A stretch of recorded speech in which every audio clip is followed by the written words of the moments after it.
On behalf of NCAER, I'm very pleased to welcome all of you to this third day of the India Land Forum 2020.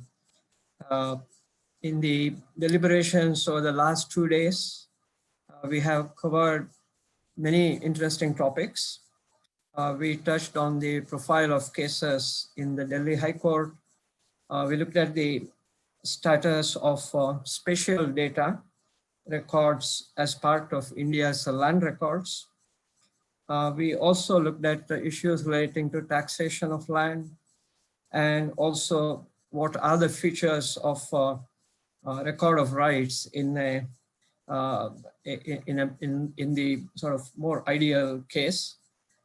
We also had a panel discussion yesterday on land tenancy reforms and inclusive land rights, and much more actually starting from the first day. As you will agree, however, that there is a lot more to be covered in the area that addresses the challenges of data for research to make better land policies. So in today's program also we have 2 sessions which look at the gender dimension of the India's land records and land as an instrument to access credit. So there is a rich program of discussion ahead of us. I would like to welcome all of you again to this third day of the program. I would like to request Mr. Deepak Sanan, who heads our land policy work at NCAER, to take this program forward.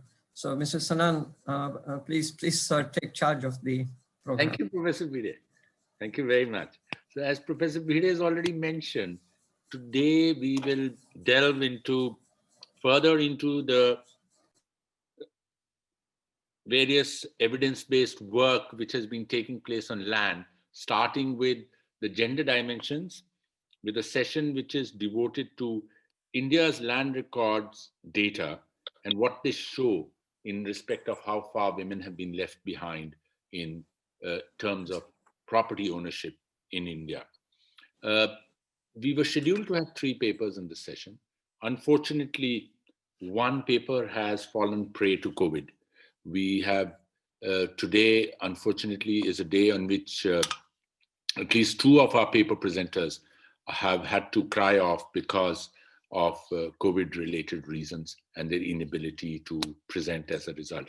In fact, and a third, we are lucky to say, that has come back from COVID to present, and she will be part of the session which Aparna will be chairing now. Let me begin by introducing Aparna, the session chair for our session 4 today on India's land records data shows women are far behind.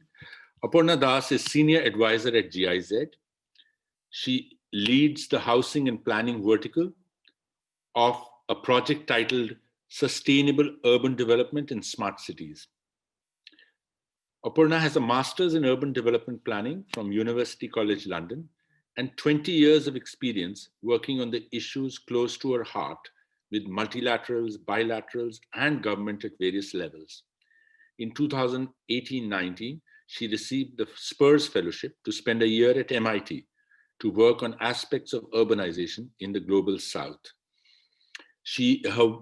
Her rich experience of working with these various dimensions of urban development and housing and issues related to poverty alleviation in this context make her ideally suited to delve and look at how issues of gender disparity and poverty and sustainable development have interacted in India. We look forward to her remarks at the end of the paper presentations, and I now hand over to her to take forward this session. Aparna, over to you.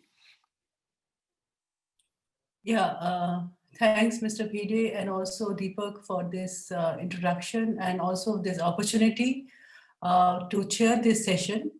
I must say that when a person comes from practice, getting into this kind of deliberations is a fantastic opportunity for us because I think we also, as practitioners, bring a lot of experiences which we struggle to conceptualize and theorize. So this kind of bridging, where policy and practice meets, is I think we are on the right track and it is happening. So thanks for this opportunity, and I am very, very much delighted to be part of this deliberation, and I would try my best to keep the time keeping and also engage into a discussion. So that when I saw the heading, India's land records data shows women are far behind. And I was just wondering to myself that does it come as a surprise to us? It's very obvious, no? Is it very something that is, I think all of us, even by not doing any research, would be able to say that. And I was thinking to myself that, it seems that gender and woman still are used synonymously. And this is something that I would like to also bring it here and for the discussion that, I understand that, that it is a woman, are vulnerable and they are not there. But I think in general, the land ownership is so skewed. So it is very obvious that the woman also would be more marginalized. So that is something that, when I read the papers, this is what was flashing in my mind. And I would like to get engaged in that discussion when we have the presentations. And I must say that there are two very rich papers that we have. I would take this opportunity now to introduce our presenters today. The first one is Charu Jain. Charu Jain is an associate fellow at NCAER, and her areas of research interest include socio-economic issues, gender and educational studies, consumer studies, and developmental changes. Her current research focuses on the digitalization of land records in India. She has contributed research papers and articles in reputed national and international journals. She has co-authored a book, Quality of Secondary Education in India, published by Springer. She has postgraduate from Guru Jampeshpur University, Hisar, where she was awarded a gold medal for her performance and received her PhD in economics from Indira Gandhi National Open University. I have not really met many women professionals who are working on the land records. I have met IAS officers who have been working on it, but not many women professionals working on it. So Charu, I must say that you are one of the rare professionals, so I would really like to engage with you further. So her presentation would be on empirical evidence of gender bias in Indian data on land record of rights. So she would be doing this, followed by a paper that would be presented jointly by Pranav Ranjan Chaudhary and Shipra Deo. And their paper's title is Women's Land Rights in India and SDG Analysis. I must say it's very interesting. I've just seen the PPT and I found it quite rich, and it has many constructive suggestions also. So let me first have this opportunity to introduce Pranav. Pranav is the founder and coordinator for the Center for Land Governance. He is also an advisor to the Land Policy Initiative of NCAER and a member in the National Executive Council of Green India Mission, Ministry of Environment, Forest and Climate Change. He has more than 18 years of experience in natural resource management, governance, forest, land, water, and livelihood across India, Nepal, Bangladesh, and Thailand. He was awarded the Basant Rao Naik Award for Research Application in Agriculture. Pranav holds a master's degree in forestry from Dr. Yashwant Singh Parmar, University of Horticulture and Forestry, Himachal Pradesh, and bachelor's degree in forestry from Odisha University of Agriculture and Technology, Bhubaneswar, Odisha. I had an opportunity to participate with him in the land conference that he organized, I think last year. And I must say that he is the right man for doing this kind of work, because the kind of complexity of that seminar, and he was handling it so calmly, with people dropping in and at the last moment, dropping out at the last moment. So and with such good sense of humor, I really enjoyed interacting with him and working with him in that particular seminar.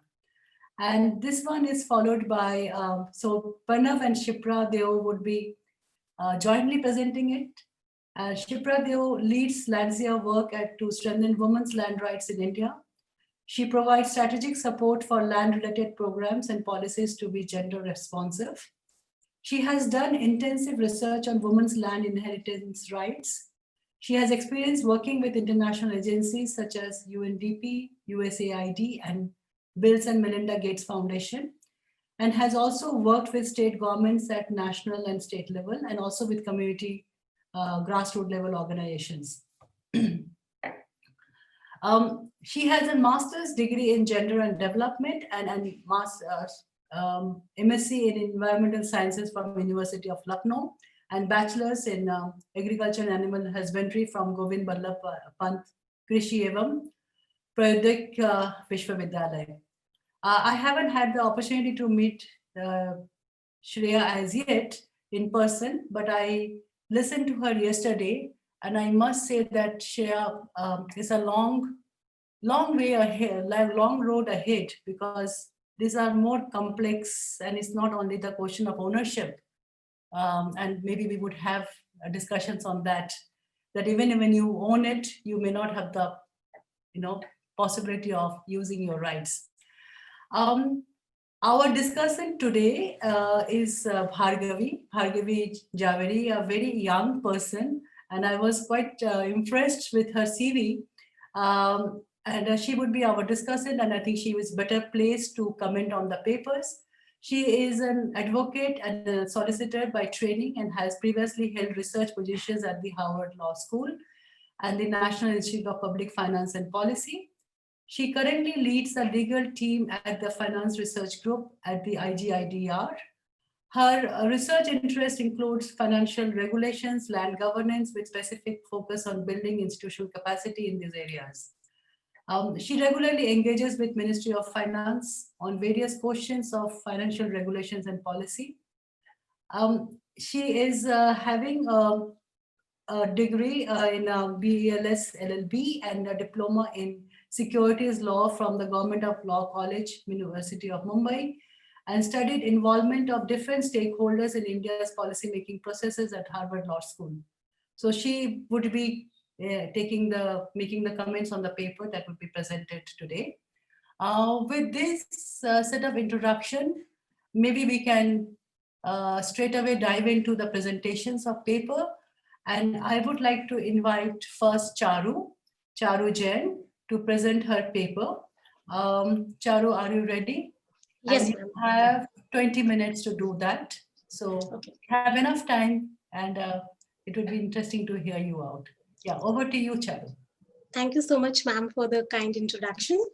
And now I'm sharing my screen.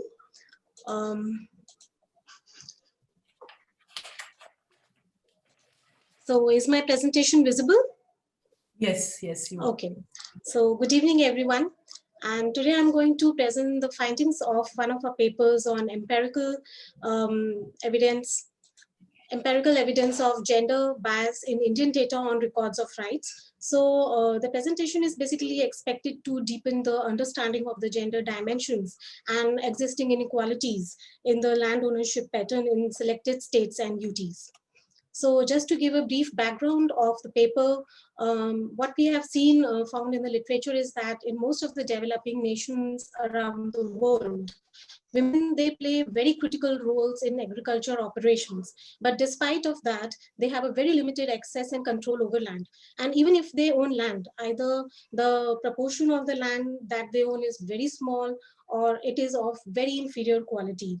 So if we see the global trends all around, we find that as per the FAO statistics 2015, the 12.8% of the women landowners, agricultural landowners are there, which is a very small proportion. And this proportion also varies significantly from country to country. For example, in case of Saudi Arab, there are just 0.8% of the women who are landholders, and whereas this is as high as 51% in case of Cape Verde. And particularly in the Middle East and Northern African region, the gap between gender land ownership is significantly high, whereas this is narrow in case of Europe. If we look at the Indian scenario, the trends are very much similar to the global trends. Like in India also, as per the agriculture census 2015-16, only 13% of the women, they are landholders, despite the fact that 73% of the rural women, they are engaged in the agriculture sector. So all the available literature and statistics, it clearly signals that the women land rights, they are not only insecure, but they are unequal also. And many research scholars, they have also highlighted the importance of secure and equal land rights for women in terms of promoting their economic welfare, empowerment, decision-making power, and reducing the poverty and domestic violence against them. Even I would like to mention that in the keynote speech by Professor Huq, it was mentioned that if women have secure and equal land rights, it can improve the agriculture productivity, because this will make them enabled to access a lot of support system that government provide. They will be able to procure the credit facilities and agriculture inputs. So looking at the importance of equal land rights for women, it is really important to understand these three perspectives here. And also from the policy point of view, it is important to understand the distribution pattern of land ownership across gender. And this has to be understood not just in terms of the number of owners, but also in terms of the extent of area actually that they own. And second is to understand, to basically to identify the extent of inequalities which are existing in the land holdings, both at within the state and across states. And third is to understand the extent to which the enabling laws and provisions which are there in the states, how much difference they are actually making to the land ownership of women, or whether they are making any difference or not. So these 3 points actually we have tried to attempt in this paper. And when we are talking about the laws and provisions, so there might be many laws and provisions that are prevalent in the states, and there might be many customary practices that may affect the women land rights. But here in this paper, we have focused only on 3 provisions, which are basically the inheritance, the legal frame provisions related to the inheritance of women, the spousal land ownership, provisions in the land grants by government, and reduction in the stamp duties when women register for the property or if there is transfer of the property. So these 3 provisions we have looked at in this paper. And this we have tried to actually achieve these 3 objectives by using the data from NCAER's Land Record and Services Index, which was released early this year in the month of February. So from this database, we have extracted approximately 12,000 land holdings, a sample of 12,000 land holdings, which were listed privately. So when we are talking of privately listed land holdings, it means that they are being owned by private owners, either under single or joint ownership. And these 12,000 land holdings, they have been covered from 12 sample states and UTs because of the, we have taken 12 states because of the lack of time to translate the property records for rest of the states. And the other limitations that paper have is that the ownership pattern among the tribal population that may be subject to certain customary restrictions, they have not been analyzed separately in this paper. And land plots and the size categories, they have not been disaggregated by the cropping pattern. Other characteristics such as soil quality or terrain, location, rainfall, that has not been analyzed. But yes, we have done a case analysis for Madhya Pradesh state only related to the irrigation status of the land. So with these limitations, I would like to present the findings of the paper, main findings. So here, the first is basically the distribution of the land holdings by gender and ownership type. So as I mentioned that we have analyzed a sample of 12,000 land holdings. So out of that sample, we found that 49% of the land holdings, they are under single ownership, whereas remaining 51%, they were in joint ownership pattern. Of this 49% single ownership land holdings, when we looked at the gender-wise distribution, we found that 87% of these 49% single ownership, they are being owned by men, whereas women, they have only 13% share in single ownership land holdings. And further, looking at state-wise distribution of these 13%, what we found is that within state, when we distributed, we found that except for the sample union territories, which are Andaman and Nicobar Islands and Pondicherry that we have analyzed, here in the UTs, the proportion is comparatively higher for women single ownership. Whereas in case of states, if we look, in 10 states, it is less than 17%. In fact, in case of Jharkhand, Goa, Uttarakhand, and Gujarat, the shares are less than 13% here for women who have single land holdings with them. So this somewhere reflects that in all of these states, actually, the men share in this single ownership is at least 83% or higher, much higher, particularly in Goa and Jharkhand. And so this was the scenario of the single ownership. When we looked at the joint ownership pattern, we found, like I've already mentioned, that of the total sample that we analyzed, 50% of the land holdings, they were in the joint category. So joint category means it will be owned by two or more persons, either men or women. So here we have actually analyzed, in the paper, we have categorized the joint ownership in 3-4 categories, like of one male, one female, or predominantly owned by male, or predominant by female, such type of categories. And we found that except for the predominant women category, in all other categories of joint ownership, the share of women was significantly smaller than men. So this somewhere reflects that not only in the single ownership, but also in the joint patterns, women, they hold very less share. So while some states actually, they have the provisions of inheritance, it seems to ensure that women, actually their names appear in the joint titles. But in actually, to what extent it translates actually into the control over the land, that is a bit unclear.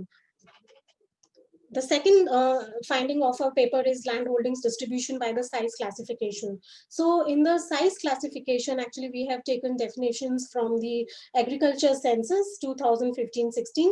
And like agriculture census, it basically gives 5 size classes of marginal, small, semi, medium, and large categories. But for better representation of data for our sample and for comparative purpose, we have reclubbed them into small, medium, and large. So what we found here is that both of these studies, they reflect skewness towards small land holdings. So when I talk about skewness of these small land holdings, I mean that most of the land in both of these studies, it shows that majority of the land is coming in the small size category. So for example, the NLL Sarai study shows that 70% of the sample that we analyzed was in the small size holdings, whereas agriculture census for all India shows 86%. So the trend more or less was similar, that majority was of small size. And under single ownership, what we find is that the 13% of the women ownership of the single titles, out of that 86% of the women, they have small holdings with them, whereas in the single ownership category, 87% of the males, they had single titles, but out of that, 79% of them have small holdings. So comparatively, the males, they have lower shares in the small size holdings as females. Females have significantly higher shares here. And if we look at the average holdings, we found that overall, together in the small, medium, and large, women hold on an average 1.03 hectares of land, whereas men, they have slightly higher 1.4 hectares. Even within single ownership category, for females, For women, we found that land size is lowest in case of the average land holdings. They are lowest in case of Bihar at 0.17 hectares, whereas this is highest in case of Madhya Pradesh at 1.97 hectares. So what overall we found is that although there is a dominance of small size land holdings on an average in India, but even within the small size land holdings, the proportion of women is significantly higher than men. We also tried to look at the existing inequalities in women land holdings, and for this actually we have calculated land Gini coefficients. So Gini coefficients are basically majorly used for identifying the inequalities in the income pattern, but most of the scholars, they have used the Gini coefficients in different dimensions of research, and we have used here for the land. So here basically the Gini coefficients, they measure the inequality of the land ownership by gender across different land sizes. So a value which is 0 or near to 0 basically reflects equal distribution, whereas value of 1 or near to 1 reflects higher inequalities in the pattern. So what we found on this slide is that except for Goa, almost all the sample states, they reflect higher level of inequalities in the pattern of land holdings which are being owned by women. So particularly in case of Bihar, HP, UP, and Andaman, these four states and UTs, the inequalities are much higher. And in case of Goa, Gujarat, and Uttarakhand, the inequalities are slightly lower. We also, one objectives of the paper was to look at the laws and provisions which are enabled in the states for enhancing the land titles for women. And as I've already mentioned that we have looked only at these three provisions over here, which are inheritance provisions under the Hindu Succession Act. So the Hindu Succession Act 1956, this basically, it is an act of the Parliament of India, which was enacted to amend and codify the law relating to the interstate or unwilled successions among Hindu families. So this was amended in 2005, and the 2005 amendment of Hindu Succession Act, actually it removed the discriminatory clause against the women, and this in this amendment, the daughters, they were given equal rights as of a son in case of the ancestral properties of the father. So this was a very revolutionary step towards enhancing the women land rights in India. And we found that in all the 12 sample states and UTs that we have analyzed in the paper, this law has been implemented.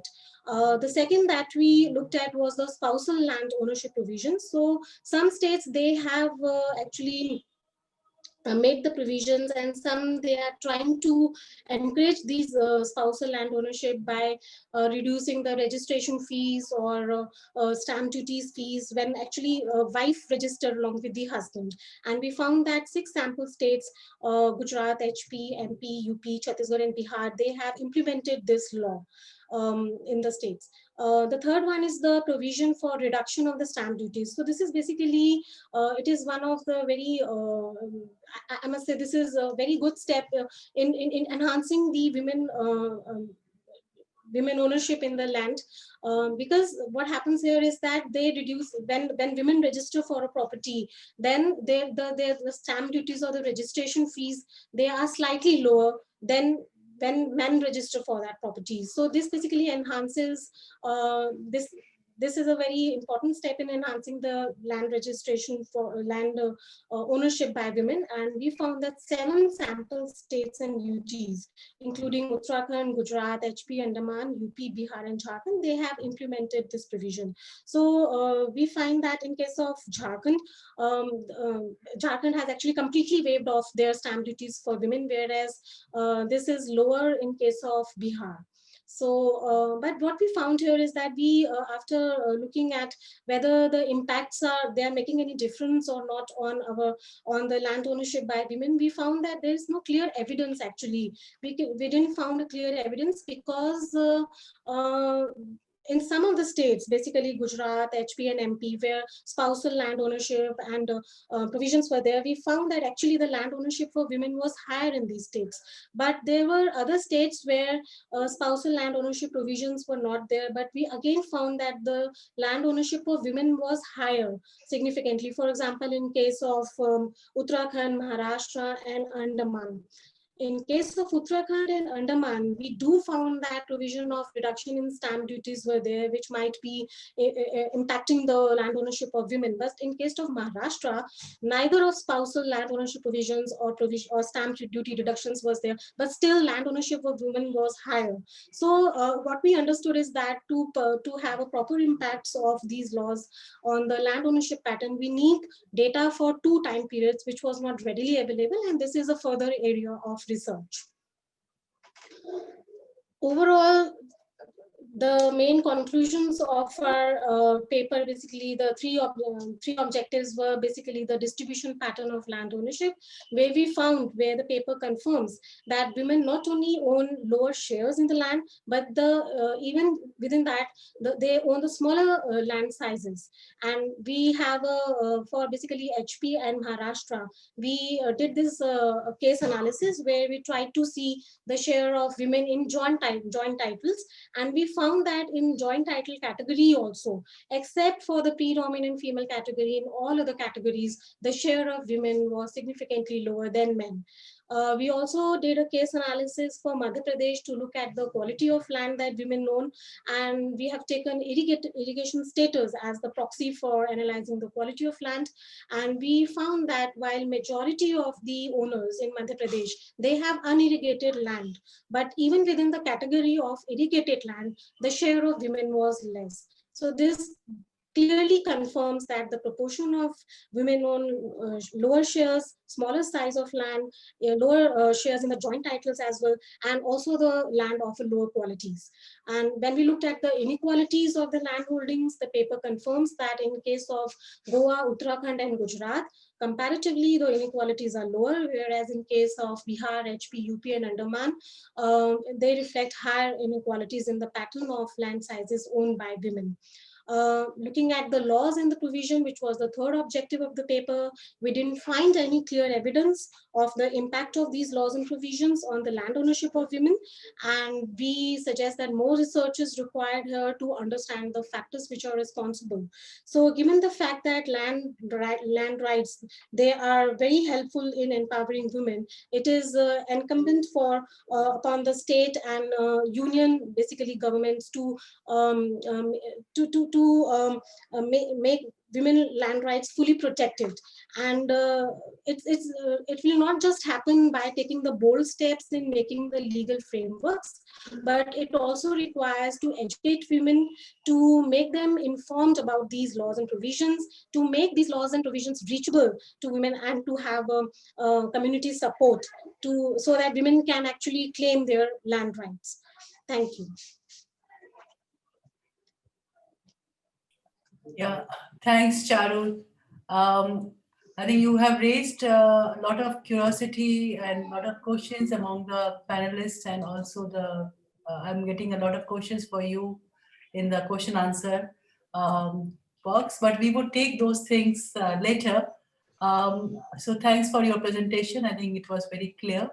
So now may I request Pranav Chaudhary and Shipra Deo to come and present the second paper.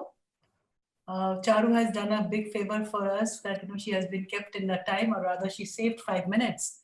So I request Pranav and Shipra to share their presentation and just keep it to 20 minutes. Yeah, thanks. Thank you, Aparna. I think my screen is now visible. Yes, yes. Yeah. Yeah, thank you so much. Thank you so much. So Aparna, because this presentation will be made by both of us, me and Shipra. So we have divided into 2 parts. The first part will be dealt by me, where we talks about data, and Shipra will be talking about why this data. So this is now the way divided. So unfortunately, my session is a little longer, but I'll try to do justice and see how much time Shipra get more time about that. So this presentation is about looking at women land right context in India and trying to contextualize uh, vis-a-vis SDG goals. So just to give a broad overview of the SDGs in the beginning, out of the 17 SDG goals, there are 5 goals where land is linked. So there are goal 1, which is about no poverty, zero hunger, goal 2, gender equality, goal 5, sustainable cities and communities 11, and life on land 15. Out of that, if you see the way India reports SDG, India has a very elaborate framework to report SDG, what Government of India says, and they have developed a multi-tier system and try to localize SDG. So we have national NIF, National Indicator Framework, State Indicator Framework, and district frameworks. So it is led by both NITI Aayog and MOSPI together, Ministry of Statistics and Program Implementation. And they have a dashboard where the things are reported. But if you look at the dashboard, while the present dashboard reports about 297 indicators and 17 goals, out of the land indicators 1.4.2 and 2.4.1 are not reported the way it should be reported. They are reporting a different statistics, but I'll not go into that. It can be discussed during question and answer. I'll be focusing more on the women land rights. So women land right is reported, but reported looking at agriculture census and operational holding. 11.1.1 is also reported, but is again reported differently by NITI. MOSPI reported it rightly, but doesn't report the figures. And if you look at this, these indicators, coming to this 5A1, which is the focus of our presentation, it talks about 2 indicators. One is 5N1A and one is 5A1B. A1A talks about the percentage of people with ownership or secure rights over agricultural land. And this is with respect to total agricultural population. So these are the terms I have made bold. It must be kept in mind. We're talking about agriculture land, secure right, and total agricultural population. The second indicator talks about share of women among owners or right bearers of agricultural land by type of tenure. So this tenure issues, definition of tenure, definition of agriculture land, definition of agriculture population will determine the way it is reported. I think already some questions have been raised by Beena while Charu was presenting this versus operational holding versus ownership. If you look at these 2 definitions, if we go a little deeper into these definitions, let us see what is happening. If you look at this whole agricultural land definition, agricultural land definition SDG draws from World Census of Agriculture 2020, which explains, while explaining agricultural land, it clearly excludes area under farm buildings and yards. And if you look at agriculture census and NSS, so they sometimes add it. Forest, they also exclude forest land and area under aquaculture. So if you just see the exclusion in terms of forest land, where now India's forest right is giving, it is regarded as a biggest reform in the history of land reform in the globe, where about 40 million hectares of forest land will be given to about 150 million people. So that way, I think many of this land, and it is all joint titling. So in that case, this is going to be not recognized in terms of SDG. And Charu has already read another point about exclusion is about the area, because it is only talking about the incidence of ownership, not talking about area. So where incidence could be higher, the area could be lower. I think Charu has already pointed out that. The second point is here about the agriculture population. If you look at agriculture census, we always look at landholder. Charu also said that, like, we have marginal farmer, small farmer, and this medium, semi-medium, and big farmer. So we look at farmers, and when you look at 13.8% that 2015-16 census, agricultural census talks about that. So it is a percentage with respect to number of farmers. But this agricultural population, as per the UN-STAT definition, also include agricultural laborer. So which is not included here, and to some extent landless population is taken by NSS, but NSS doesn't report sex explicitly. So that is something which is also going to be a big issue while reporting it. Third thing is about the tenure. If you look at the way UN-STAT define this whole ownership or secure right, it puts 3 definitions. One is the 3 principles, they call it 3 proxies. One is the presence of legally recognized documents. testifying security of tenure. And here the tenure is a bundle of rights. It is not only ownership, it also talk about holding, also talk about tenancy. So that's why all tenants or people having different kind of tenure arrangements, customary tenure arrangements will be eligible. Second principle is here the right to sale, and third is the right to bequeath. If you look at the customary tenure regimes in Northeast India, while they don't have a document to testify the ownership, they can definitely transfer land among themselves and they can also bequeath. So that way, how we agree on a definition and report the data is going to also, important. And I would like the audience to flag these points when you come back to data sets and how India reports the statistics. The way SDG is reported, it is very important. One of the reasons why we discuss women land right in the context of SDG is that SDG provides, I think it has many limitations, but nevertheless it provides a certain momentum which can help women land right to be counted, monitored, and enhanced by the country's policy level when they agree to reporting SDG. But to that happen, SDG indicators should move to tier 1. So what does this tier 1 indicate? That the tier 1 will they will be qualified tier 1 when 50% of the countries and 50% of the global population agree to report it regularly. So in that context, if you look at most of the land indicators, including this women land rate indicator, is still in tier 2. So their definition is clear, but they are yet to be reported. So this is, if you look at that gap, if you look at the 50% gap, that means a total of 99 countries, 27 in Africa, 27 in Asia Pacific, 13 in Central and Eastern Europe, 17 in Latin America, and 15 in Western Europe. They must report. And in that population context, China and India are also big players. But the main gap is now in Asia Pacific, Latin America, other countries they are reporting. So in that context, reporting from India is very important, looking at the potential and the potential in terms of big data. So, but at the same time, the reporting of moving to tier 1 also requires a consensus on these data definitions which we discussed.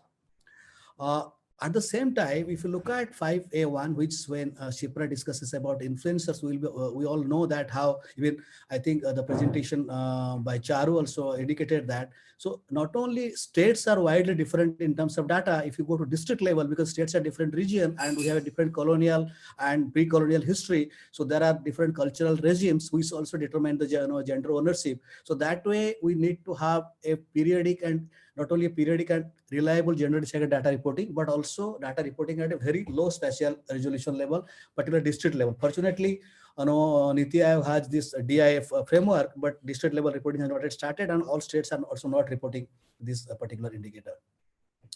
At the same time, you look at how it will be reported. UNSTAT recommends doing this living standard measurement survey or the demographic health survey, or these are the kind of recommendations, because UNSTAT is the nodal agency for SDG. They have recommended some surveys to be done. But if you look at the UNSTAT dashboard, which reports at this point, this indicator for 11 countries, they are reporting, quoting this ISDS, the data which NCR does it, this India Human Development Survey data. I think Sonal Desai is also a participant here. If you look at the gender and land database that Charu quoted for FAO, it purely uses agriculture census data, which is operational holding data. And this data is also referred by UN to be used, but UNSTAT doesn't recognize it. They want additional module because this data set doesn't include agriculture labor population. So this particular indicator talks about total agriculture population, which include agriculture labor, but agriculture census data doesn't include that. But if you look at now in that context, how India is doing reporting and what are the issues, at this moment, MOSPI and NITI dashboard, both are reporting using agriculture census, and they put the value 13.6, looking at 2015-16 agriculture census. The data is available state and district wise, but it is not reported at SIF and DIF at many places.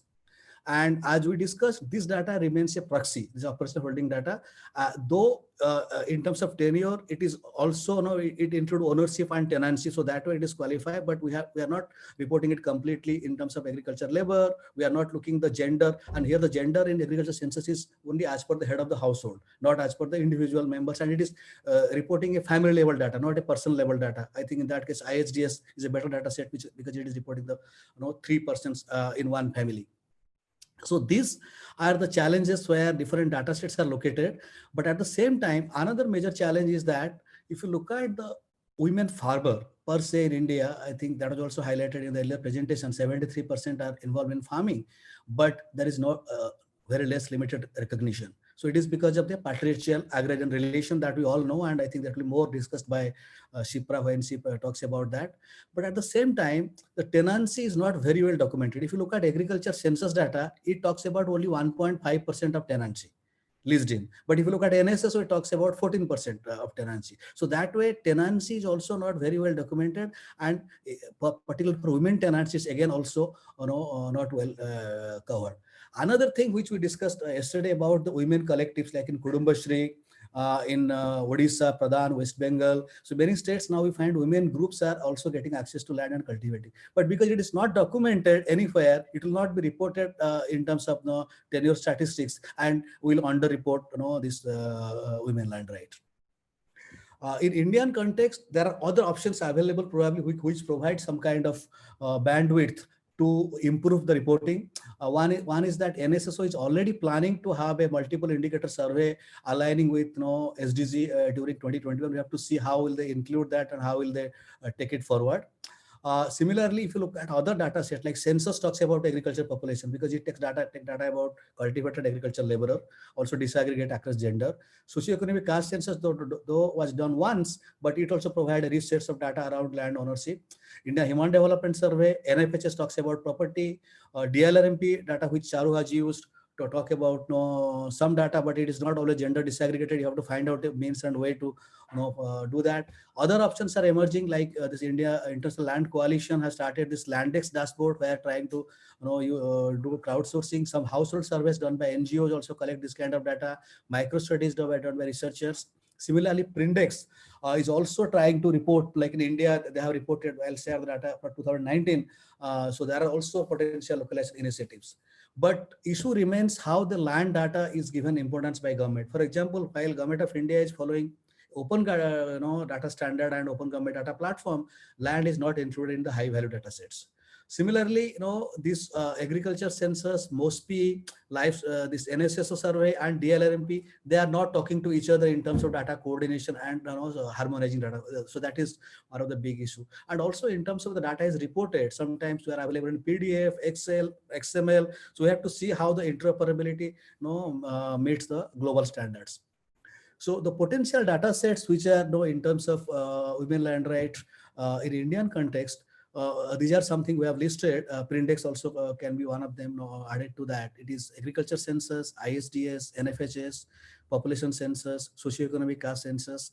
And these data sets, if you see, SDG required say annual frequency, but none of them do it annually. You can see the frequency. Sampling methods, there are different kinds of sampling methods. Sometimes some are full population, sometimes just take about, like ISDS take about 40,000 households, while NFHS has a bigger households, census is total, and this agriculture census is also total kind of household. In terms of measurement, something like ISDS and NFHS go to individual level, but census go to the mostly household agriculture census. And they have also different kind of segregation, the way they report, they're different. But to meet the global standard, particularly DLRP data could be better useful if they are gender disaggregated, and if the Government of India and states allow data to be extracted in a cumulative fashion. Right now, it is very difficult to extract. You have to extract individual pattas, individual records, and they are in local language. They have to translate it. You have to see whether the name is men and women. So there are a lot of issues around DLRP data. While there was a directive by Government of India to add gender column, and also DLRP has put that column to add some place, but I think it has not yet come to the point. But if you look at other data sets, they really require a lot of improvement to come to that same. So these are some kind of strength, weakness, and opportunity threat analysis of these data sets we have analyzed. I think during the question and answers section, we can discuss more about that. So all the data sets that we have analyzed that. But if you look at just to interpret the figures, how women land right is reported. So if you just look at the average figure, you see wide variation. Prindex is reporting agriculture population data as 16% by women ownership, while if you take ISDS and census together, ISDS alone, it is about 4%. So this is the wide variation. So we all coming up because all of them are using different definition. They are using different sampling method that now looking at different units. So I think this is, and again, if you look at spatially, if you look at this, for example, Charu was showing based on the 12 states, we have just using these indicators from different census data to show across most of the major states, and you see how they are widely variable.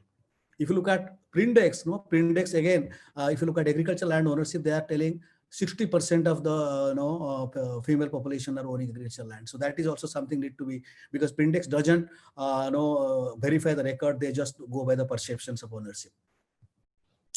These are some micro studies taken up by different researchers in different states, which we try to put together. And then if you compare that, so in a way, they are providing a kind of similar kind of thing with the 2010-11 agriculture census.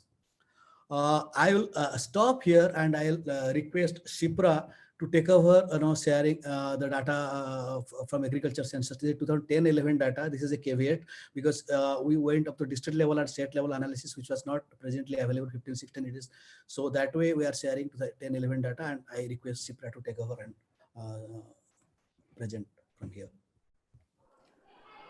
Thank you so much, Pranav. And I believe you will keep skipping the slides as I move ahead. Sure. And also, I have a power shutdown at my home, so I'm not switching on my camera because it's really dark here. I'm just looking at the screen and speaking. So thank you so much, Pranav, for bringing us this far. I think a few things are really very clear from all the data sets that Charu shared and all the data sets that Pranav shared, and the results that are coming from all these things is that women operate less number of holdings, they operate lesser area, and the size of holdings that they operate are really smaller in comparison to the men. And the other important thing in addition to it to which Charu dwelled a little, is that the quality of land which women own across the India is really very poor, whether it's irrigated land or it's unirrigated land, or even in terms of the household properties. I mean, women own the properties in places where they have less monetary value and not in the hotspot spaces. What happens in generally is, as parts of family negotiations, women are usually given the poor quality spaces, whether it's in urban areas or it's in rural areas, agricultural land or non-agricultural land. That's what is reflected in these first two data sets, and these data sets have been discussed enough today. Now coming to the next thing is that there is a lot of regional disparity which is seen in this data, and Charu also spoke about it. In the southern states, we see a bit more land holdings. We see that more women have holdings, and both in terms of percentage of land and in terms of percentage of women. And this divide, I think, is in line with a lot of other indicators of women's situation. And these are related to gender gap in education, because gender gap in education is also higher in northern states in comparison to the southern states. Then in the northern states, we see a lot of discriminatory practices which are more in northern states in comparison to the southern states. These includes Parda system, these include Sati system, these include child marriage, honor killings, etc. So there is some relation to all of this, in which a lot of scholars have dwelled into. And in southern India, we also see a lot of women's movement that emerged from southern. For example, the All India Women's Association was first founded in 1917 in southern states, and the first self-respect conference was also held in 1929 in southern states. Then, Pranav, can you just go to the last slide? Yeah. So We also see that some of this impact may be because of the amendment in Hindu Succession Act, because in the southern states, this amendment was done in late 80s and daughters were provided rights in inheritance, though there were still some disparities, some interstate disparities, but that might have led to some of the impact into this north-south divide in land ownership. Now we can move to the next slide, Pranav. Yeah. When we look into the potential influencers of these rights, I think there are a lot of factors which influence. So when we see it, from a male-female perspective, for a male, if a person is born as a male and the father owns land of any sort, then he by default inherits. But for a woman, for a girl, it varies it varies on a lot of factors, which includes religion, which includes states, which include marital status, etc., etc. And a lot of influencers which influence these things were the traditional patriarchal mindset, which has been there historically and has impacted land rights policies when land rights policies were being devised from when individual rights on land were being formulated, men were seen as tillers, and a lot of revenue laws then hold this bias towards men. Then in certain states, for example, in southern states, land was governed with Ryotwari system, while in northern states, in a lot of cases, there was Zamindari system. That also had some impact. Then the land policies and laws in our, as per our constitution, the agricultural land comes into the state domain and the inheritance comes into the concurrent domain. So there is an overlapping web of laws. There are a lot of personal laws. There are a lot of state laws. Then there are a lot of customary laws which are prevalent in different tribal regions and which are there in Schedule 5 areas, but also in the Schedule 6 states, which are mostly there in northeastern states. Then there are a lot of local customs and practices which also have impacted. For example, in the northern regions, we see the practice of Kareva. In Rajasthan, there is Nata, which is prevalent. In the states of Jharkhand, Chhattisgarh, there is a lot of witchcrafting that happens just because of land, and there is a whole set of violence which occurs on women just because they have limited rights on land in several states, including in the tribal regions. But then at the same time, there also are practices such as this Marumakkatayam in southern states, which kind of allows women to own land. Next slide, Pranav. May I just give you a heads up here? Please try to finish within the next 5 minutes. Yeah, certainly. Thank you, Aparna. Yeah.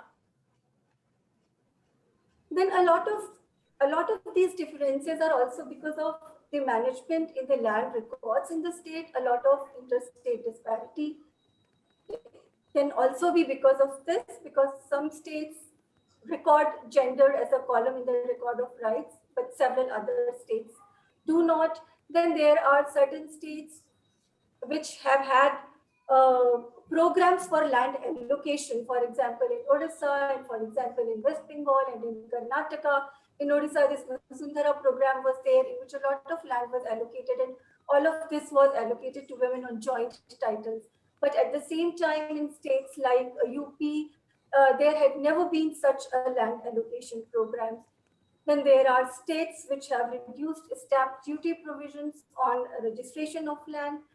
So some states have it and are following it. But for example, in the state of Jharkhand, I recently observed that they brought in this policy, but just after this current government took oath, they pulled this policy back, and today, I mean, this concession is not available in Jharkhand specifically. And then certainly the role of civil society organizations is also important. how civil society organizations are engaging on these aspects with the state. Next, final slide.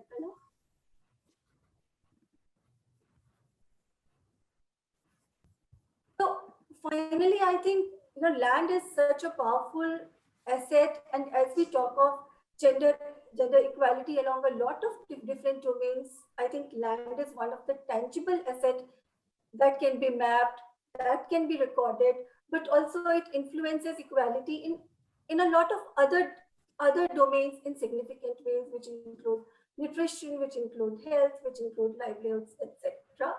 So whether SDGs are there or not, I think it's really important to have deeper data sets, to have clear record of who owns what. Because if there is accurate information, it can help understand the nature of challenges and how to overcome it. It will really be helpful for policymakers and the civil society organizations to see what's happening. Then there is a complex web of influencers which needs to be understood, which needs to be unveiled. We need to know more who lacks these rights, whose rights are insecure, what are the barriers, what do these barriers or insecurity mean.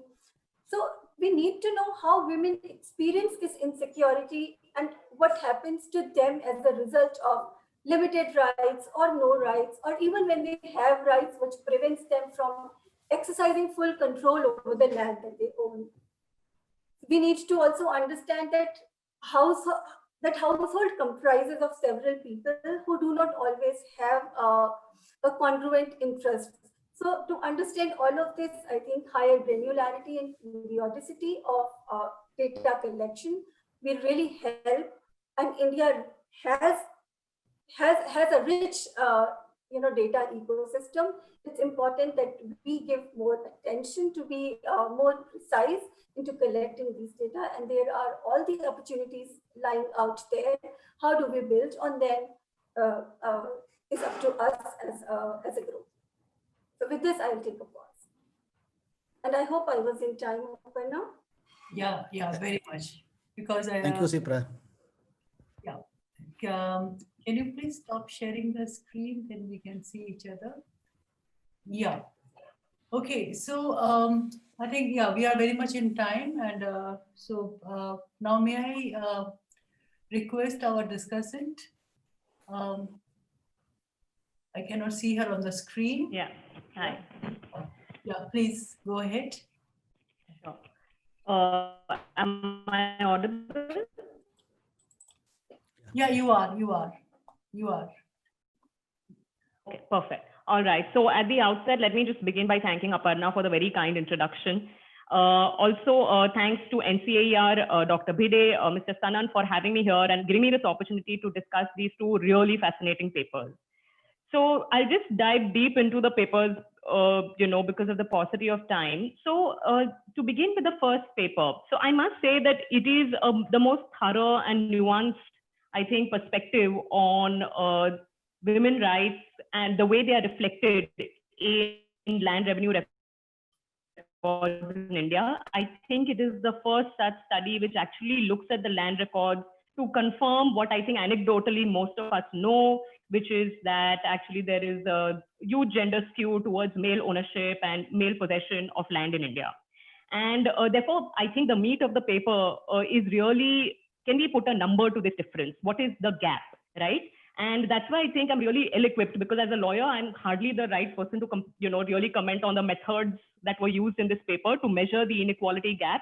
But I'm going to try and give some perspective that some thoughts that occurred to me as I was reading the paper from a rather simplistic and layman perspective. So the first picture is very clear that the picture is rather dismal. There is a huge ownership gap between men and women. But what I'm really hoping is that once the paper includes the states from the South, currently the paper doesn't have any state from the South, if I'm not mistaken, that may actually change the way we think of ownership, at least at the national level. Of course, the interstate variation will remain. But I guess that is work in progress, and hopefully we'll be able to see it soon. But for the people who are reading this version of the paper, maybe one thing to be borne in mind is that this does not include a single state from the South or the Northeast. and that may change what we may see at the national level, right? The second question that occurs to all of us, Charu, and I think a couple of people have also asked in the question answer session, is how did you collect the gender related data? Because not all states really record gender related data in their revenue records, and therefore, and these revenue records, at least to my understanding, are not machine readable. So if it was hand collected human work to collect gender related data on the basis of the name, then it's fantastic. I mean, that's really commendable. The third thing that I really liked about this paper is that it does not view gender ownership as a binary. It does not look at whether a woman owns or whether a woman doesn't own. It actually looks at even co-ownership, and therefore it actually factors in the reality, the lived experience of all of us, which is that most Indian households live as families. We own assets as families, right? And therefore, I really want to actually bring out the very nuanced classification that has been done in the paper. So they actually classify ownership of land parcels across 6 categories. They identify land parcels which are owned by single woman, land parcels which are owned by a single male, land parcels which are owned predominantly by male, which means that it may have one woman owner, land parcels which are owned by predominantly by females, which means that it may have one male owner, land parcels which are owned by multiple females and multiple males, and land parcels which are owned by one male and one female. So this gives you an entire spectrum of understanding what is the extent, what is the real extent of women's ownership in land. It's not about whether a single woman owns it or a single woman doesn't own it. And I think that's a really nice nuanced take. On that point, I was just thinking that if we were to look at household, if we were to look at the level of a household, what if we were to compare the percentage of land parcels that are owned jointly by males and females and compare it to the percentage of land parcels that are owned predominantly by males? And if you actually do that, I just kind of did that across the 12 states that you pulled out, that reduces the gap considerably. And I'm not saying that means that our proposition that, that there's a gender bias towards men is therefore false. All I'm saying is that actually it is much more in line with our lived experience, which is that at the household level, most of our assets are owned as a family, right? So for example, if you add up the co-owned land parcels that is owned by males and females, and you compare it to land parcels that are predominantly owned by males, then in Gujarat, for example, you see that it's a 50-50 division. Okay, or for example, in Andaman and Nicobar Islands also there's a near equal division, and the other states, the gap between parcels only owned by males and parcels only owned by females, it considerably reduces that gap. And maybe it's a nuance that you want to bring out in that paper, right? The other thing that I thought might be useful to add is, I don't know if this data is available in any of the data sets that Pranab and maybe even you explored, is nuancing this further with the family composition structure across states, right? Which is that, suppose you take a land parcel which is predominantly owned by males, which means that actually there are all co-owners, but there is at least one female owner in each of these land parcels. Would it be interesting to examine the family composition of those land parcels? And maybe it will tell us that actually most of those families have predominantly sons or have predominantly male members, and therefore actually even if they are co-owned, they are predominantly owned by males. If it's an interesting nuance, maybe you want to bring it out. Another thing that I would do is bring out state-wise gender ratios, since there is so much emphasis on the statewide variation of female ownership versus male ownership. Maybe you want to just contextualize it with the gender ratio across these states. The next thing is so this is a puzzle that I've always kind of struggled with as a lawyer, is that most of these statistics and information is represented at the state level, right? So you have a state-wise variation graph that you show. And I think that's useful. It's the way the data is collected, so it's good. But if we actually think about it, gender biases are much more entrenched than on state lines, right? So it may well be that the variation that you see across states is not attributable to the factum of being in that state. It's attributable to other things, like say, for example, if you were to marry this database with an income segment database, we might find that actually across income segments of you may find that there are very similar patterns of ownership as opposed to across states. So to give you a very, very practical example, I would argue, and it has been argued before in books on Maharashtra, that the eastern part of Maharashtra, Vidarbha region, is more similar to Madhya Pradesh than to the Konkan region, which is the western part of Maharashtra, right? So you will actually find that people in the eastern states of Maharashtra, including revenue record keeping system in the eastern part of Maharashtra, is actually similar to the western parts of Madhya Pradesh. And then what are we talking about? We're talking about a homogeneous region, and you may find that people in that region are much more similar to each other than people in Maharashtra as a whole, when you compare Konkan and Vidarbha and Marathwada and Desh, right? So what I'm trying to say is that actually it may be useful in addition to focusing on statewide variation, also focusing on variations across income segments, across caste lines. If you are able to marry this database with, say, for example, the socioeconomic database, or if there's an household income data set available, then, you know, marrying it with that.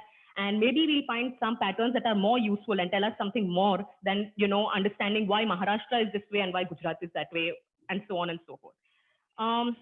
So that was, that was just an alternative way in which we could organize this information.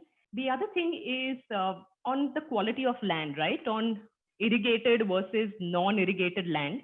And here, I don't know, maybe it's a simplistic way of looking at things, but what I found is that even amongst men, actually, majority of them actually own non-irrigated land, right? So, and that seems to be the same for women as well. So if I were to take the proportion of women owning irrigated land versus proportion of men owning irrigated land, and I would divide it by the actual number of women holding land versus actual men holding land, I would find that actually it's pretty equal, that more men generally out of all the land holding men hold non-irrigated land, and that's true for women as well.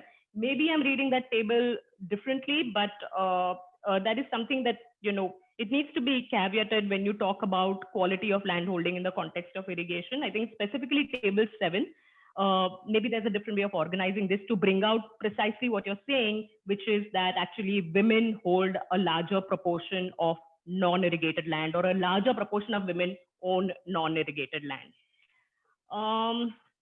So that was largely on your data. On linkages with laws, this is my favorite topic, right? This is what my mind is trained for.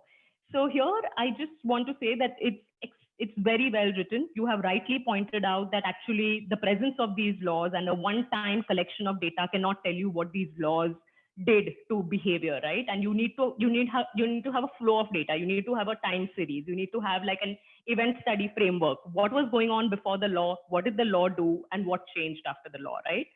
So here, just a couple of suggestions would be to just completely disentangle the 3 sets of laws that you're looking at. One is the Hindu Succession Act, which was implemented at the national level. Now here,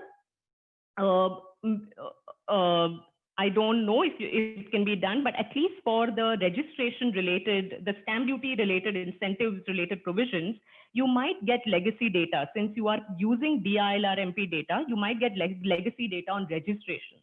And maybe you want to use those to be able to tell the impact of the stamp duty incentive on land ownership. Although I think your prima facie finding seems to be that even in the states that have given this incentive, you don't really see any great change, or you don't really see any great spike in land parcel ownership by women. And here I would like to say that, so across the 3 sets of laws that you analyze, right, spousal laws, which are actually programs, they're government programs that redistribute or distribute land or houses to women or widows, etc.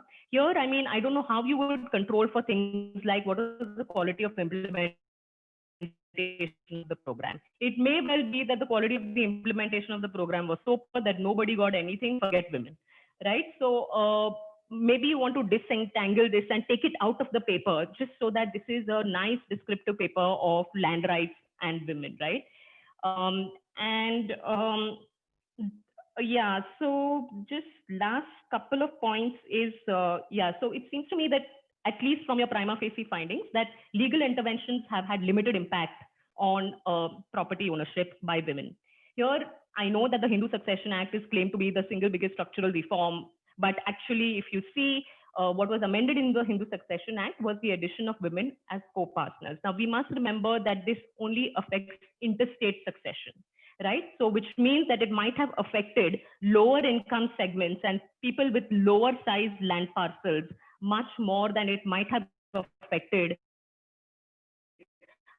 higher income segments who typically leave a will, right? So if your ancestor has left a will, then you are not governed by interstate succession under the Hindu Succession Act, which is what the amendment really pertained to. And the will overrides the law. So maybe there is an income segment related link here, which we are missing simply because we are organizing everything on a state-wise framework. The other thing I wanted to say is that since you have already collected this data, now maybe it's time to start looking at more softer, which is what I think Shipra or Pranab both mentioned,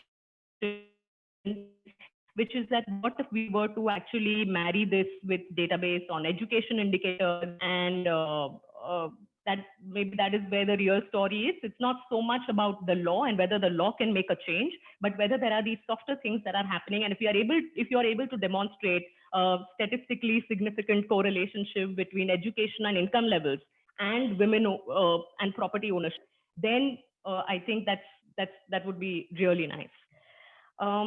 Right. So this is my feedback on the first paper. On the second paper, Pranab, I mean, honestly, I don't have much to add. I think it's a very good effort at collating what the different databases really collect. But I think a larger question would be, is that should we really move towards building a database that complies with SDG reporting norms, or should we move towards a database that tells us something more concretely about who own, what kind of people own land, women, men, scheduled castes, scheduled tribes, rich, poor, etc. Right? Because a concern with the SDG goals that you mentioned actually is the excessive focus on agricultural land. Now, if we were to just design a database that involves reporting facts on agricultural land, I'm afraid that we'll be missing the woods for the trees. We all know that even today, more than 30% of the Indian population lives in urban areas, right? And the UN itself projects it to be close to more than 50% by 2030, right? And and this is also a definition. What is yeah, I'll come to that. I know that 1.4.2 is all about land. I'll just come to that. Even if we look at the definition of what is urban in India, right? A lot of researchers have actually written about the problem is with the definitions. And we may have a perception that me living in Abadi land or a Lal Dora land in some part of Delhi is actually urban, when actually it may be classified as Abadi land and part of the rural sort of administrative framework. But if we were to say, for example, if I were to take the Mexican definition of urban, right, then I would say that close to 65% of India today lives in urban land. And therefore, should we really excessively focus so much on agricultural land? And like you rightly mentioned, that even when you count agricultural land, the SDGs, when they count agricultural land, they ask you to exclude built up property. Now that to me it's a bit baffling, because it seems to me that the most important ownership right that a woman must have must be the right to her marital home. And therefore, I think one way of thinking about this is to say that, look, we are not designing a database to comply with SDG norms. We are designing a database and we are altering our data systems to get the real sense of women ownership, to build up property, agricultural property, and possibly even businesses, right? Because today, a bulk of India's businesses actually depend on land as a fixed asset extensively. And therefore, if that is the case, then would you add more databases to this list?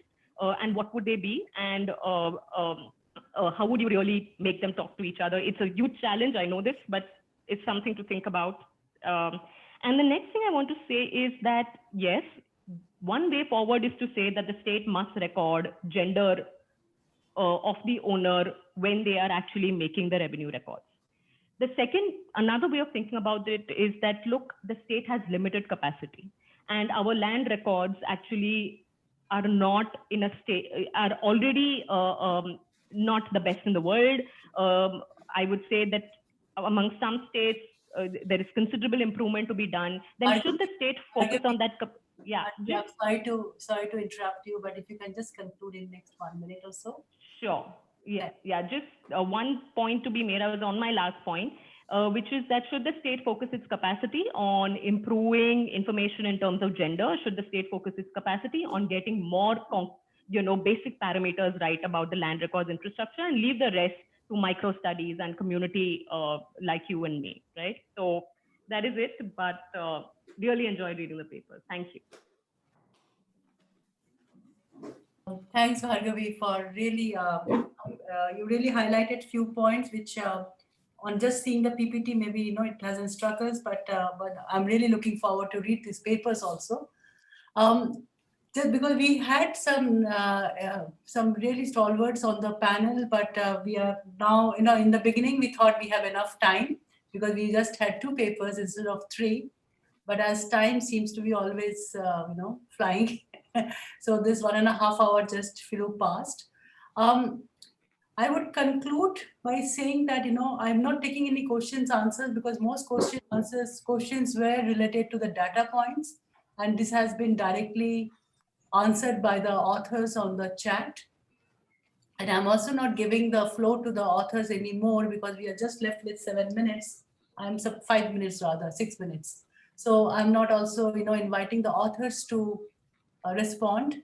But I would just conclude that the 2 papers tells me what my takeaway points are, that yes, research is very important and this data analysis and everything is very important. But how Shipra was doing it, connecting those experiences with the ground and the realities, I think somewhere in the rigor, that part should not get lost. So I'm not saying that, we have to do it anecdotal, but, many a times the research gets so bogged down by the data points that the actual thing is not being then highlighted or not getting communicated.